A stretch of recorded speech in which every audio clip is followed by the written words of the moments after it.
Preliminary Topic 2: Consumers and Business. The focus of our lesson today is consumer sovereignty. Now, consumer sovereignty is a dot point in the syllabus, and the focus is the role of consumers in the economy.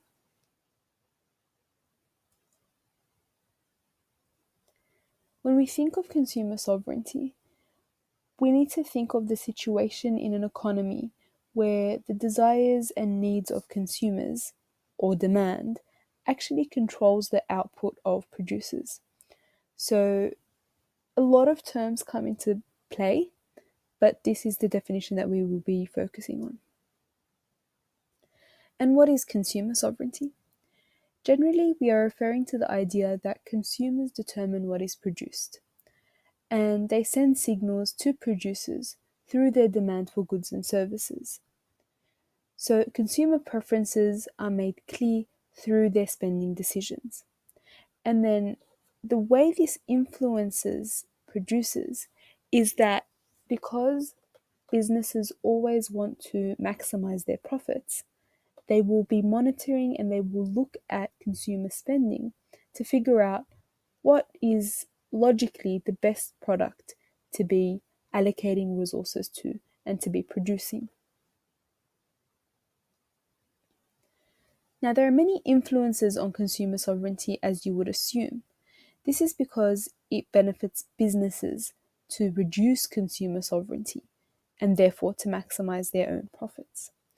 And some of the main ways that we see this happen are marketing or through misleading or deceptive conduct, sometimes through planned obsolescence or anti-competitive behavior.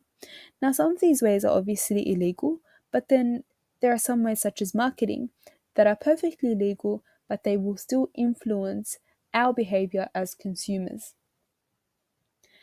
So, through marketing, businesses can influence our spending because media can influence what we perceive to be our needs or wants at any particular time.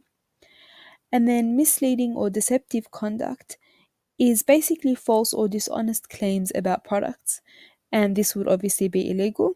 And then the planned obsolescence aspect would be seen in multinational corporations, which sometimes produce products that will expire at a particular time, therefore prompting us as consumers to buy the next edition of it.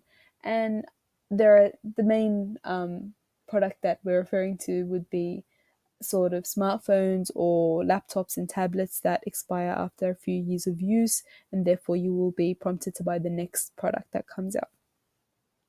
And then anti-competitive behavior refers to firms operating in markets with few other sellers so that they diminish consumers' choice and therefore gain larger market share. And these four ways are just some of the ways that businesses reduce consumer sovereignty. For the purposes of Activity 1, before we come to class on Thursday, I would like you to think of at least 2 situations in which you personally have experienced businesses attempting to reduce consumer sovereignty. And you can think of multinational corporations as just one example, but I would like you to write down some of your own personal experiences.